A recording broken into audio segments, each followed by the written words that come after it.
Welcome to Recovery Unfiltered. I'm Larry. I'm an alcoholic. I am Rob. I am also an alcoholic. We are not professionals.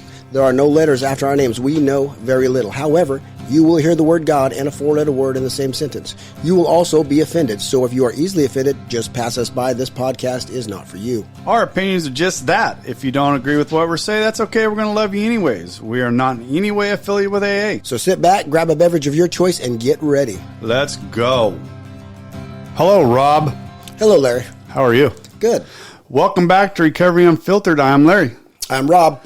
If you are at any time want to get in touch with us, you can reach us at recoveryunfiltered, Rob and Larry at gmail.com.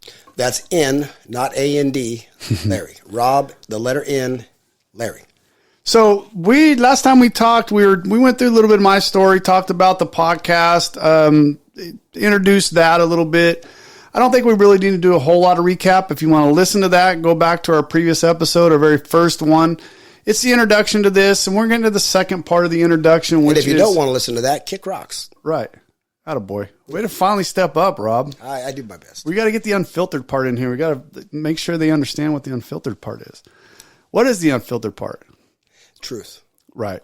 In all its forms. Warts and all, we're human. Right. I mean, sometimes cursing is a character defect of mine. Right. God is not removing as fast as maybe I would like, but it's real. Right. And it's the same for me. The way I talk, the way I interact, the words I use, I'm not changing any of that. I'm not trying to be a professional. And as we talked about last time, this is just who I am. I'm far better than I was. Oh, me too. I mean, to be doing this now compared to if I was trying to do it 3 years ago.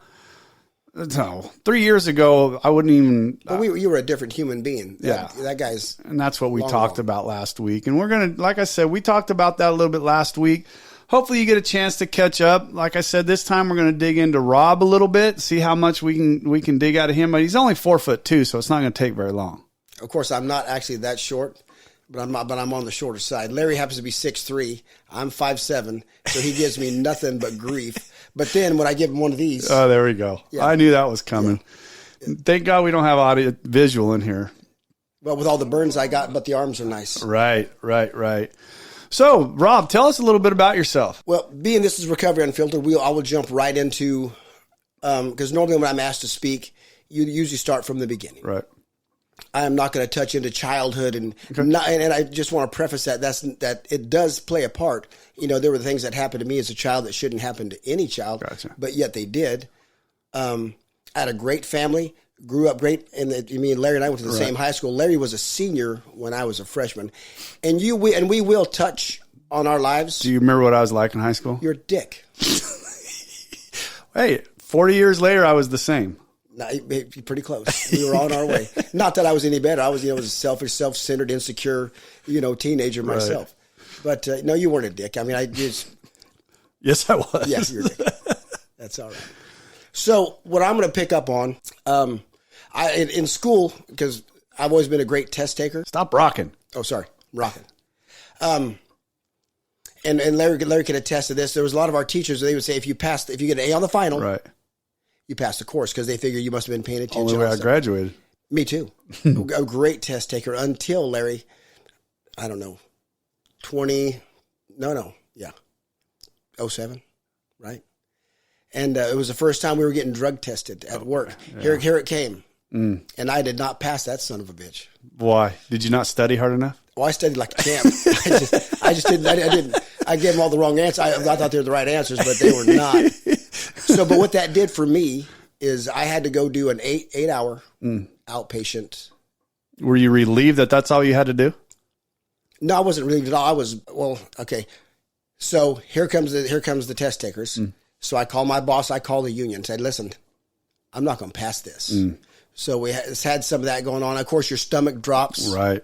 But up to this point, I was asking God for help. Because I thought this was my problem. Now you're asking for his help. Yeah, but even before this, I thought this was my problem. God, can you help me with this? Help me with this. I can't stop this. Okay. So this happens. So I get sent home. I have to go home. This is right around holidays. So got to face the wife. So I get home early. My son was not born. So you tell you how long ago this was. My daughter was a baby. She couldn't walk. She was just a baby. So I walk in. My wife's like, "Hey, you're home early. That's awesome." And I said, sit down. We need to talk. And the look I don't know what the look on my face was, but she sat down. And this is how you know how women, they go to the worst case scenario. Right. Yeah. And this was what she'll tell you. She goes, I thought you were getting ready to tell me you had an affair. I was like, this is much worse. Would that have been easier for her? I don't know, but that was her worst case scenario. I was like, this is much worse. You know, when I tell her I just popped on a drug test, didn't fail, and I got to do these. What it turned out to be, I had to go to New Hope for 2 days, 2 outpatient 8-hour days. Easy money, which means, okay, I can't do that no more. So outpatient program. And which means I couldn't do this anymore. Right. My problem was going to go away. Right. But, so on the last day, the second part, all I did was watch videos. Now you're there, you're just there for drugs at this point. Correct. Right. Because that's what you got popped on. That is correct. Right. So, and the gentleman that was doing my outpatient, the one that was seeing me out, because I didn't see anybody, I did. Was it good drugs? Huh? Were they good drugs? I don't do bad. Never did bad drugs. The best or nothing. The best or nothing. Good drug. That's funny. So I did my 8 hours, and my second day I was doing 8 hours, and then this gentleman sits across me. His drug of choice was heroin and alcohol.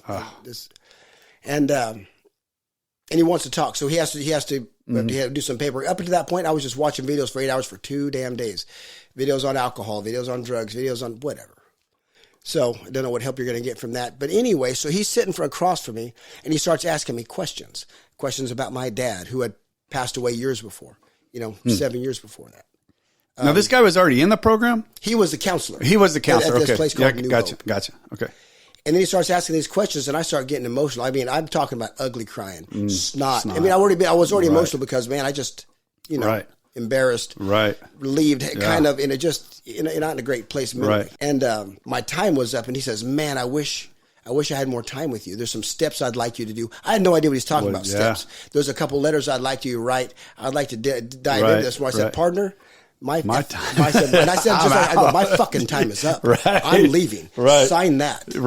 I fulfilled my obligation. I was so uncomfortable with what he was asking. All these things I'd been stuffing started to come out. Starting to boil. Yeah. So he did, and I left. Went to the store. I went right to the store, got a fifth of Jack Daniels in my truck. I can't do that other stuff, but boy, I can drink because that was not my problem. No. And that's legal. Yeah, it's legal, and that was never my. I drank all my life. That was never my problem. The other stuff was my problem. For sure. Lo and behold. But that, as you talked about, as we look back, that I want to say I didn't drink alcoholically before that. But that's when the drinking got heavy. That's when the drinking. That's your point. That is when I went over the edge. The cliff. Because you transferred one for the other. Well, I was doing both anyway. Oh, okay. I would do one to drink more. But for me, it was always a balance. You work hard, play hard. I never got in any trouble. I didn't beat the wife or kick the dog. None of that stuff. I just work hard, play hard. Right. And you thought you deserved it. Yeah. Yep. Well, yeah, of course. There's food on the table. 100%. Absolutely. It was all great. But and it hadn't been a problem. I hadn't gotten arrested. There was none of that kind of stuff.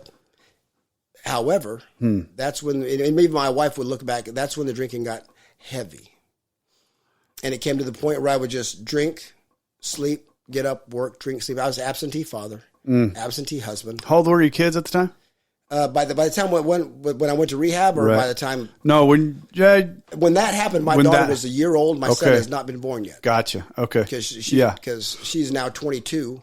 Yeah. And he is 19, getting ready to be 20 next month. So it was a long time ago. So there was just drink, home, sleep, drink, home, sleep for years. It didn't start out that way that it got bad. 08, 09, we had a few moments. And then as it came up to about 2010, I got to go, you have that doctor visit where the doctor says, Mr. Thomas, your liver's, is this big. And I said, you're joking. I know, doc, it's working overtime, baby. Come on. Do you want to see, you ever, like we just talked about walking, your daughter down the aisle? You're not going to get to walk your daughter down the aisle if you continue this. Were you truthful when he asked you how many drinks a day? No. No.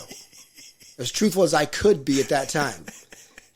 I remember when mine asked me, I had a couple beers a day. And they know. They're looking at your insides. He's pushing. You feel this? You feel this? Yes, sir. You're yellow. And my wife's sitting here crying, and I'm sitting here popping jokes, to try to. Meanwhile, inside, I'm dying. I'm emotionally bankrupt, spiritually bankrupt. The mind is the last to go. So My sister came, my sister, by the way, is the same age as Larry. They went to school together. That's how I know Larry was a dick. Tammy never thought I was. No, she was a handful herself. So my nephew had stayed with us. This is about Memorial Weekend 2011. My nephew, my sister's oldest, came to stay with us just to visit. And then, lo and behold, I didn't know he had told his sister, or his mother, my sister, you need to go see your brother. He's not doing good. Wow. How old was he? Nico, he was probably 20. Okay, so he was old enough to notice. Yeah. Yeah. So she came down to visit Memorial Day weekend-ish. And I had gone outside in the garage to, and up to this point, again, this is from the 4 years from failing my drug test to where I was here. So that 4 years had lapsed. Yeah. And in this time, when as it had gotten bad, I had one prayer. I'd hit my knees before I'd pass out, and I would just beg God, this is it. God, don't give up on me. Right. Please don't give up on me. And had those in oblivion. Right. Wake up, go to work. Always never not go to work. So I went outside to the garage because we hide it. Why do we hide it? I have no flipping idea, but we do. You're ashamed or Feel like you're getting away with normal something. People don't hide liquor, by the way. No. And they don't hide it in their toilet bowl. Right. They don't hide it in the garage. They don't hide it. We do. No. So I came in and my body wouldn't process liquor anymore. It just wouldn't do it. And so I came in from the garage. I fell on my ass, and then that ugly tears, like that guy had made me cry. Yep. Here comes the snot and the tears. And my sister, who actually is 4'11", little porty thing, walks up, and she's about eye level. And here I am just crying. I'm just broken, And in my mind, what I was going to do, because I knew I had a problem with alcohol, so I had life insurance was great, the union great, college to be taken care of, because this time I had a son, and they were, they don't remember me drinking, but they were, I had children. Everything would be taken care of, and here's the old self-pity alcoholic, they'd be better off without me. Right, there it is. They'd be better off without me. That just chicken shit, whiny pussy. I hate, anyway, but that was me. That is where I was. Sorry again, you're going to be offended, whatever, get over it. Or don't, I don't really care. So she comes walking up, she says, baby, and now she's my older sister. She's 3 years older, just like you are, 3 years older than me. She says, baby, what's wrong? And I said, I'm an alcoholic. And she says, I know. Is that the first time you uttered it out loud? The first time. And she but says, you had said it in your head. In my head, I said I was a drunk. Oh, okay. I got a problem, I'm a drunk. Right. This I said, I'm an alcoholic. Right. And she says, I know. What do you want to do about it? And again, up to that point, I was going to just carry this thing till it killed me. Right. Family be taken care of. Real quick, Rob, did your wife ever say anything to you up to that point? No. Was she... She was passive aggressive. She was my great enabler. Okay. And that has been discussed between the two of you a lot. Because that kept me at home. Right. Well, I mean, not that I would go out, but I wouldn't get in a vehicle and drive. Right. She would go get... Jack Daniels was my... Right. Boozer. I did not like beer. I don't like sweet. Right. Jack Daniels was my go-to. Gotcha. Loved it. Okay. Straight out of the freezer. Right. In a glass. The nice big glass. You drink that as fast as you can. Then your body makes that ease and comfort. Your body makes that sound. Then you can actually drink like a gentleman. Right. For the most part. So Tammy told you. Yeah. So then this was coming up to Memorial Day weekend. My wife was actually going to drink. We had bought different kinds of alcohol. She was actually going to drink with me, which was good news for me, right? So I could drink like I wanted. Right. That never happened. So we called my boss at the time, went out to his house, his wife and him. He is now, he got sober 2 years after me. Okay. So we went out there with my sister, BJ, and his wife, and came up with a game plan. We called the same place you had went to, Maynard's, 13 years before. Right. I was there 13 years before you, or thereabouts. Yeah. So they didn't have a bed for me, though. Said, you're going to have to, so my sobriety date would actually be in May. Okay. But they told me the same thing they told you. So don't stop drinking. Yeah. Well, they didn't say that. They just said, we don't have a bed for you until June 1st. Okay. Or May 29th, the last day of May. So for two and a half days, I just sweat. I just on the couch. So you decided to withdraw yourself. I didn't know that could kill you. We didn't know. Gotcha. So I just, anyway, alcohol wasn't working for me. My body stopped processing liquor. And I was terrified when I was on my ass on the floor. Right. So we just said, okay, well, wait 2 days. So and it was holidays, so I wasn't at work. I didn't know. No one told us, hey, you can die from that. Right. Just sweat and shake and miserable. So you never tried to quit before then? No. I had tried everything on page 30, though. Right. Drinking beer only, limiting the number of drinks. All the stuff we try to do except stop drinking. Right. No. No. I had. Why? I'd been through those withdrawals before. See, I never had stopped until I was scared to death to go through it again. That's why when I went up there, I told them I am not going through this withdrawal. That's why they put me on the medicine. Then I went through 2.5 days of that. I was a pussy. And then they called and said, are you ready to come up? I said, sure. They said, how are the shakes? And I was like, how the do you think they are? I can't tell. I have to have my wife hold my pecker to take a piss. They're terrible. And so she goes, you need to. She goes, once I told her what I've been doing, that I was drying out. She says, you could have killed yourself. Right. Well, thanks for the enlightenment, lady. Right. Now. What do we do about it now? She goes, you need to get something in you. So that's the same thing they said to you. So I handed my wife the phone. I said, here, you need to take this. So my wife, who Larry gave it, her name is Bonnie. The lady said, you need to get some alcohol in him because we don't. And she says, what the, my wife, you got to be nuts. We just spent 2 days of hell to get drying him out. So I said, hey, you heard the lady. Let's go. Right. So off we go to get a pint, put that down, and on the way up to Maynard's, which was the worst drive. Yeah. Yep. And the worst time. Mm-hmm. You talk about, and there was, all my life. Yep. Again, I had a great life. Right. Not a perfect life. My parents were not perfect, but they did the best they could. They're imperfect people. They're going to raise imperfect people. Right. However, blessed. Just a great life. Right. Middle-class life, just like you. Great, I mean, great life. Great raising. But I was never comfortable in my own skin. No. Never. And really uncomfortable now because I had no crutch to lean on. Right. I had that half pint did not do. Nope. It may have stopped something, but you're getting ready. You're going off into the oblivion to no man's land. Right. You don't know. You don't know the unknown. Right. Which is what So we're full of fear anyway. Right. We're full of self-pity. We're full of regret, shame, guilt, remorse. You name it. We're fucking full of it. And now I'm just like alive. I'm just like a nerve, exposed nerve up there. Yeah. So I get there, and I will not let them put me on anything. I said, listen, I just had that. You're not sticking another drug in me. I'm done. I'll deal with what I have to deal with. So they'd wake you up every 2 hours, and I would get pissed. I just got to sleep. I was sleeping. Finally, leave me.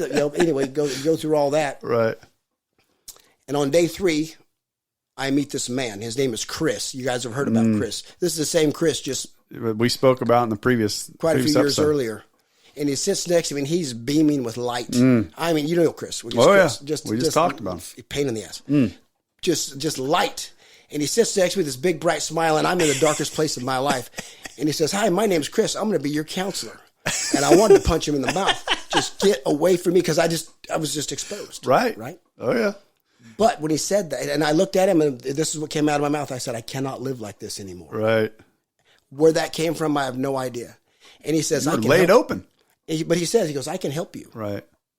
And I have no idea why I believed him, but I did. And that's where I first had hope. Up to that point, I was hopeless.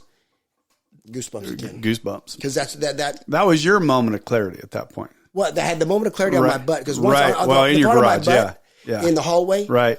From that point on, I was looking back, the obsession gone. was removed. I never felt that again. I still had to deal with the isms of alcoholism. Right. To get down the causes and conditions, or I would be back on my ass. Right.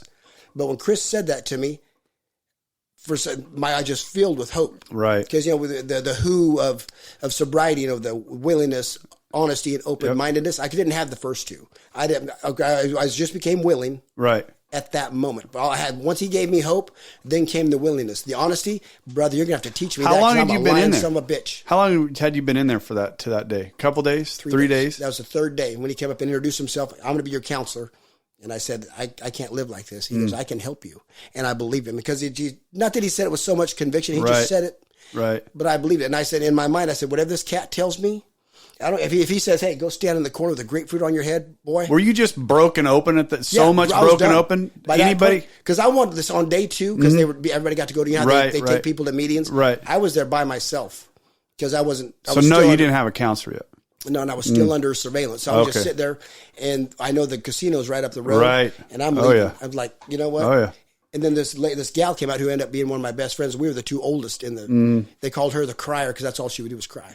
She came out and cried back to her room, but she came out and there I was in tears. And I was just not ugly cry, but I was just broken. Just, that great gift of desperation, just broken. Mm-hmm. And she came out crying. She looked at me. She goes, "You didn't get to go either?" I said, "No, I didn't." Her name was Julie. Amazing young lady. But she was, my age, still young. We were young then. And she says, "Don't give up. It gets better." This was the crier? This is the crier. Wow. She says, "Don't She's give up." telling you. She's giving you hope. Yeah. She says, "Don't give up. It gets better." And she starts crying again and walks back in the room. So, and I didn't. So that day, day 2, I didn't leave because I was about ready. I was just crawling in my own skin. I was about ready to leave. Piss on this place. I'm leaving. The next day I met Chris. And I got hope. And I did everything he asked. And that's when things turned for me. I got involved. Everything turned. I became more of a leader in that place because I was one of the older ones at that time when I got sober. I mean, imagine that being older, one of the older ones in your 30s. Whatever. Marty wouldn't let me be a leader up there. I wonder why. Well, because you're an asshole. And you bucked the system. You were going to rewrite the big book. You were going to tell them how to run their, how many days you sober? 2 days, and let me tell you how we get it done. But again, when you come into the rooms, tell them how you got 2 days, because there's going to be coming someone behind you with 1 day, just miserable, 1 hour. I met, there was a guy yesterday at a meeting me and Byron went to, still in the middle of it, just looking at us. He goes, "You guys must have been here, weren't you?" "Yeah, we were there." "Oh, yeah. We were right where you were." I go, "Here's the key, though." He goes, "But you guys got it all together." Maybe. We got it more together than you. Right. I go, "But the question you need to ask yourself is, how do we get here? Right. How do we get from where you are to here? Right. If you want what we have, do what we do." So talk to me more about after that third day. After the third day, it was a breeze. I mean, and then my wife did it because they could have visitations on Sunday. That was back before COVID, before they changed a lot of that. Way long before that. They could have visitations I'm going to throw Sunday. that fucking chair out the window. I'm sorry. So the first Sunday I had one visitor. It was not family. It was a friend of mine from work. Good man. Mm-hmm. The second Sunday, my wife came back up because at this point she did not think I was alcoholic. She said, "Well, you don't kick the dog, you don't beat the kids, you don't beat me, right? Yeah. You go to work and come home. You can't be an alcoholic. I've never seen you drunk." Yeah, nope. Right, that was her words. Right. So when she came up, the second she goes, "Oh, wow," because she saw it. Yeah. Well, my eyes weren't yellow anymore. My skin, I didn't have that puffy shine. Right. My body was shutting down. My liver was shutting down. Yeah. She didn't notice because she was living with you. It was just progressive. When Tammy came to see you on that one, did she notice? Yes, she noticed right away. They both noticed. Wow. Yeah. Well, Tammy noticed. When Tammy came to see me, when she came to stay with us, she saw it. Right. Bonnie, my wife, had seen it every day. It's like when you get a puppy, right? Everybody comes around and says, "God dang, that dog's gotten big." Well, it looks the same to me, right? Because you don't when you're around it every day. So she just didn't notice, right? But and then she had hope, right? Because she could hear difference in my voice, right? She heard the difference. She finally had hope. Okay, there's, right. There might be some, not that we were going to get divorced, but wow, my husband might not die, might leave me with 2 kids to raise. All right. I remember the first time I talked to my brother, he goes, "You sound better," and I'm like, "I didn't know I sounded like shit before." You don't know, right? You don't know that you don't know, right? You don't know what you don't know. Johnny O. So yeah, Maynard's was great. And then about 2 days before, there's on June, July, they have what's called a roundup, right? Where a lot of old, if you're a Maynard's alum, you can come up and they stay and they camp. And Chris, there was 6 months before that, Chris had sponsored a young man. I call Larry a young man because he is young to me. He's more like my dad now. Not this Larry. Not you, Larry. This is Larry G. Yeah. Who turned out to be my big brother. Right. Larry had been with Chris 6 months previous. He goes to the same fellowship where Chris's sponsor Jay, my sponsor Jay, your first sponsor Jay. Yep. All these things God gets tied together that you don't know. Right. That you don't know. Right. So I met Larry, who was from my hometown, much older gentleman than me. He was old enough to be my father, which he basically, him and Jay are my father. So my father died young and didn't get to see this man. That, right. I mean, he sees him, right? But I didn't get to, this time on earth with him. So I graduated on a Thursday. They call graduate, right? Right. And I was ready to go. Larry my family picked me up, brought me home. Larry came into my house. Off to my home group we went for the first meeting that Thursday. There you go.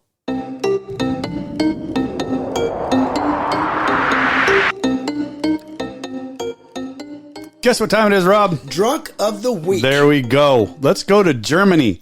A drunk German horse. What? There's alcoholics in Germany? No. Can't believe that. It's all water over there.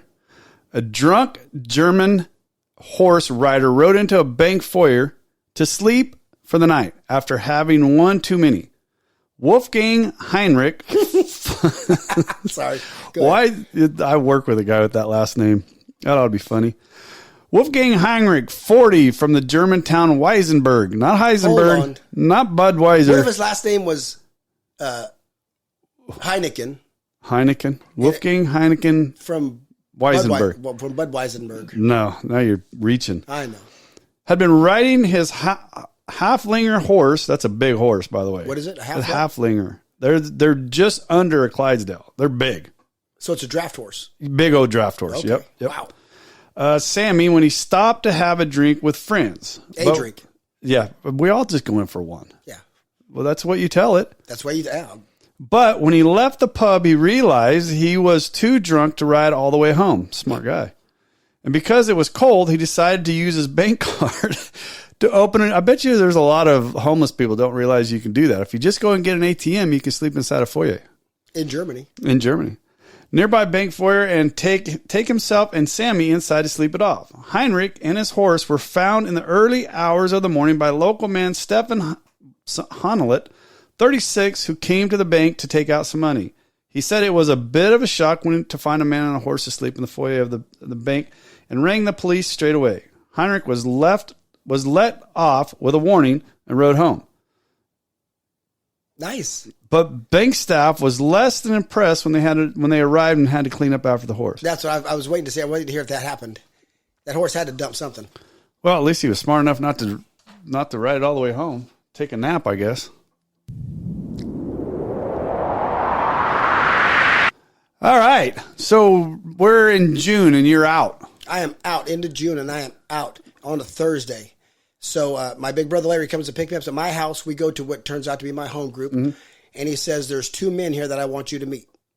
Basically, I'm looking for a sponsor, right? Because what Chris had buried into my head: get a sponsor, work steps. Get a sponsor, work steps. Get a sponsor, home group, work steps. Again, when I had that hope, I'll do everything he asked, right. And he had an outpatient plan for me, and that was my goal. And I'm a lot like you. I'm driven, right? And if I get something in my mind, right. It's going to get accomplished. If I have to, bloody finger knows what, it's going to happen. Right. So and it just so happens the first man I meet was Elliot. Mm-hmm. Elliot he was my neighbor, and my sponsor has right now 49 years of sobriety, as we speak. He just got it. Elliot was a little bit ahead of him. Mm. So these two had I didn't know they had the most sobriety in the room. It doesn't really matter. So Elliot, and then he came up and Larry goes, "Elliot, I want you to meet Rob." So this first thing Elliot said to me, he goes, "Hey," and he asked me where I lived. I told him my address. He goes, "Oh, you live right down the road. You live 2 minutes from me." Hmm. He goes, "Call me before you take the first drink. I'll go to hell with you. Call me after you take the first drink, son. You can go to hell by yourself." Right. And walked off. And I was like, "Dude, I like that guy. Old school. I like that guy." Right. And then I met Jay, and there was just something about him, the way he carried himself, the way. Oh yeah. Because at this point, yeah. I just didn't want to feel comfortable. Right. I was still crawling because I wasn't drinking. I didn't have that spiritual awakening. I was in the middle. I was in limbo. But yet, and I met him. I was like, whatever he's got. Yeah. Same thing I said about you. I want that. Yep. Whatever it is. You felt alone when you walked into that room for the first time. No, because you walked in with Larry, didn't you? I walked in with Larry. Yeah, I walked in all by myself. But I didn't feel alone because... I didn't feel alone after I got in. Normally, when I would go into a place like that, I'd have to be tuned up. Right. To go, even if it was with family, I had to be tuned up to. But when I walked in there, felt like home. Yeah. I was comfortable, and everybody hugging on you. Like, and I'm not one that because of things that happened to me, I don't like to be touched. Right. You have to, there's a boundary there that I don't care how good looking you were. You don't touch me. So we won't tell them what we did this last weekend together. Then no, we won't. No, we're no spoon stories. We're good. So after the meeting went on, I went up and asked Larry or Jay, "Would you sponsor me?" He said, "Yeah, I'll work with you." So there we go. Off we went. And again, like you meet with Jay once a week, kind of, and it was slow. Mm. Yeah. And I started losing my cookies because again, I had 1 foot here, no alcohol. So and he got those just after one meeting. I sat him down and said, "Listen, I've got to go. I need to get something in me because I'm losing my mind." Yep. So off we went. And again, Jay was quite a bit younger than when you had him. Off we went. And now again, 3 years later, I redid the steps with a brother of mine named Kurt, who was turned out to be my sponsor for a while too, because I needed that. But this was get the low hanging. Me and Jay did the low hanging fruit. Got it done. Yeah, got it done the old school way. Yeah. The The way it's written in the book. Boom, boom, boom. Right. Let's go. Right. As fast. He goes, as fast as you get done. Right. So I went home. 3.5 hours. He showed me he broke down the 4-step, how he wanted it, just like out of the book. And right. that day I went home 3.5 hours. It was done. And I called him up. I'm done. All right. Then can you meet me tomorrow? Then it was just as fast as when you could started go. writing that 4-step, was it more coming out than you expected? Yes. Well, I did again. At this point, I just did whatever I was told. He said, Right. "This is what I want you to do. Say a prayer." You know, because we established I have a higher power. Right. I believe that there's a God. Absolutely. I'm going to get to know this cat as Right. best I can, but I believe that he's up there. Then say a prayer, start Right. writing, and then it just came. Yep. And then what I had to do, I had to pull back because I'd start crying. Stop, and I get the paper all wet. Right. Go back at it again. Do your resentments. Right. Do your fears. And for me, resentments, because again, I wouldn't let people get too close. I didn't trust you. Oh, yeah. So my resentments were not that big because I didn't let you get too close. Right. But there was enough there. Sexual inventory, you would think, knowing me, but not really. But it was my fears dominated. Oh. Just like Santa Claus's effing naughty and nice list. Right. It was a scroll. Right. And I didn't realize that. I mean, then it became a whole new document to me. Right. As I started looking, holy crap. Afraid of everything. Yeah, afraid to succeed, afraid to fail, afraid of this, afraid of that. Wow. Right. Rejection, abandonment, turning left, turning right. Right. So many decisions I made based which I don't do anymore. And I don't let anybody that I work with do that anymore because fear is not part of the equation anymore. No. Awesome. So, but then when I went and told, and then I had to do the step 5 with him, Right. got all this done and sat down, and I did not have the experience that a lot of people have. They talk about like you did. Right. You have that weight lifted off. You have that breath of fresh air. Right. I did not have that. You didn't have it during that period. No, I didn't have that one. But I knew, I mean, again, I was like a raw nerve still. Oh, yeah. Okay. Just every little touch. But I knew, I believed that this was the only, because he said, this is what I did. You want what I have, this is what we did. Right. And I knew this was the only way I was going to be able to be open with him. And he'd not throw me away. Okay. I was not going to get thrown away. I had to trust in that. Yeah, let this happen, and you're not going to discard me. You're not going to reject me. And he didn't. And he even shared some of his. Right. And I'm like, wow, no way, you did Right. that? Your chicken His died chicken too? Son of a gun. My chicken died. Maybe we'll get into that story whatever one of these days. My chicken died. It wasn't as tough as it should have been. Whatever. But it showed me that I'm not totally unique. Right. I'm just one of you. I'm human. Right. I'm not an angel. I'm not the devil. I'm somewhere in between. Right. But I was shading myself this way. Right. Now it's time to walk the other way. Right. And he was showing me the path, and God's going to give me the power. Right. And that's what, like I said, it became a new document. And that's why I always bring up page 64, because this is what he did to me, because this is what really broke for me. Because I was trying to blame everything on Jack Daniels and drugs and you and her, and he didn't hold me enough, and he was too loud, and just pussy. Anyway, so Jay kept pointing out, he goes, read that again, as we were going through the book. And it says, our liquor was but a symptom. We had to get down to causes and conditions. Right. Again, okay, our liquor is but a symptom, we had to get on again. And I'm thinking, and I'm praying, this time I'm praying to the God that I don't quite know yet. I believe he's there. Right. Always have, but I don't know you. But I need your help because this cat's wanting me to get something and it ain't jiving. Right. It's not gelling. Then all of a sudden it did. And then again, here comes the crying. Right. Here came again the ugly crying. I mean, which I've always been told, which I was told, when that happens, do not stop it. No. That's healing. Right. You let that come. Right. Anyway. So, but what it would clicked in my mind was what God had just told me, not Jack Daniels, not dope. You weren't the man you were and didn't behave the way you did because you drank. Right. You drank and behaved the way you did because of the kind of man you were. Right. You didn't have a drinking problem, asshole. You had a thinking and a rob problem. But I needed the steps to reveal that and God's power to restore that. And that, Rob, what that right there is a big thing for me, and with hopes through this podcast and everything that we got. And thank you for getting to that part. I was hoping you were going to step on that one, because that's really where I was trying to get you to go, to that right there, what you talked about. Because I've heard you talk about that before, right? This podcast and what we do is getting to people to understand that this alcohol, whatever it is in your vice, and I've said this to many people, that I believe everybody should go through these steps. I don't believe you have to be an alcoholic to go through these steps. Wouldn't hurt my grandmother. Huh? Wouldn't hurt my grandmother. I know a lot of people that this would be helpful for. When you get down on paper and you realize that what are my resentments? What are my fears? What's causing this stuff? And so many people have resentments, and so many people have, I get in trouble with my family a lot because when they'll get mad about something, and I'm like, well, what's your part in that? And oh my gosh, they want to start throwing shit at me because they don't want to look at it. They don't want to look at it. We wanted to look at our part. No. But for our salvation, we had to. That's the only way I can look at shit anymore. But anymore. Right. Now. Well, and then now, because Brad's wife. Right. And Doug's wife. Right. Who I know. I mean, I went to school with Doug's wife. And I had taken Doug through the steps. So she saw, and Doug had been more so, he'd been longer sobriety than I have. But, that's how we sponsor one another. Right. She reached out, hey, he's my husband, he ain't doing it. Right. Could you take me through, and just like a resentment? Right. Well, actually, I took her because her fears were, so I took her through her fear inventory, right? Mm-hmm. This is not one of us. Right. This is a friend who asked to see us saw a difference and asked. So I did. So we go start doing that. She brought up some things about her dad. She goes, is that a fear? I said, no, baby, that's a resentment. That's what we call a resentment. She goes, do you have anything for that? Let's go. But the difference it's made in her life, the difference it's made in their marriage, she understands a little more. And then Brad's wife asked for me to do this kind of same thing. And I've taken my wife through a fear inventory at her pace because they're not one of us. They don't need that. They don't. And I remember sitting with her 3 months later. 3 months. Would I let anybody go on for 3 months? 3 days, you better have some work to 3 months. But again, it's my wife and she's not one of us. Right. So we're sitting there having breakfast at Cindy's. You had your little epiphany. Oh yeah. And I go, hey babe, how's your little fear inventory coming? She looks up, drops her fork.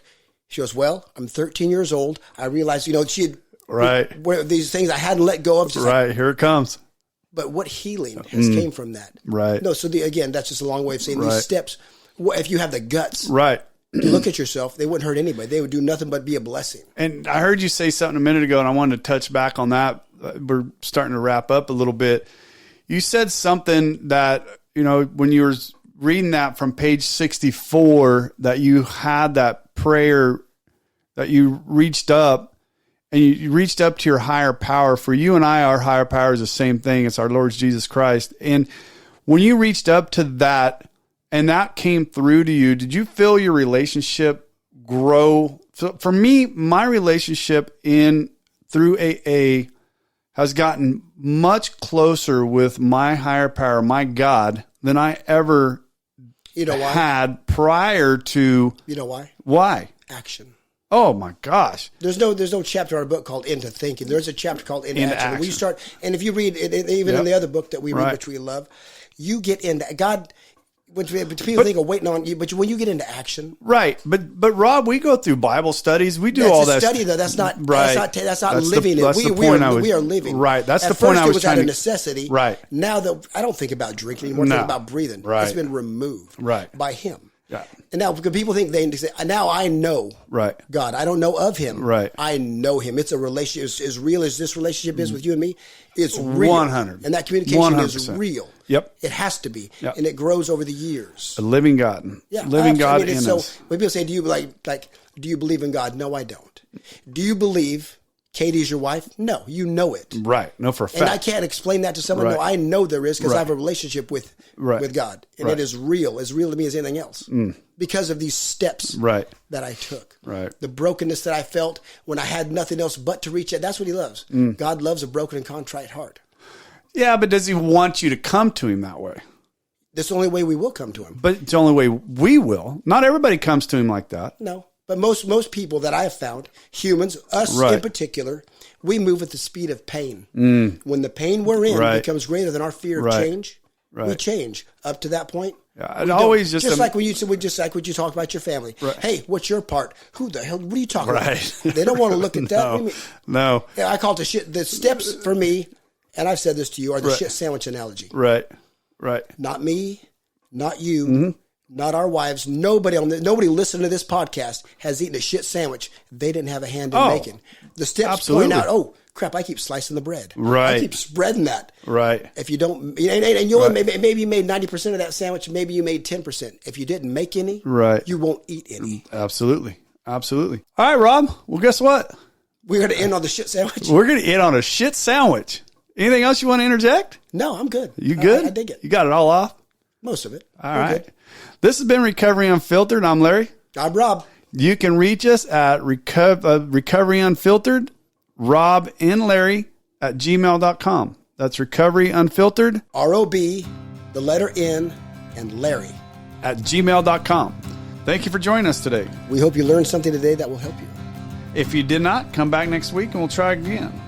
If you like what we heard, give us a 5-star review. If you don't like what you heard, kiss my... You can't say that, can you? Anyway, if you don't like what you heard, go ahead and tell us that too. We'll see what we can improve. We probably won't change nothing, but do it anyway. Hey, thanks, Rob. Come back next week and hopefully something will be different and something will sink in. This has been Recovery Unfiltered.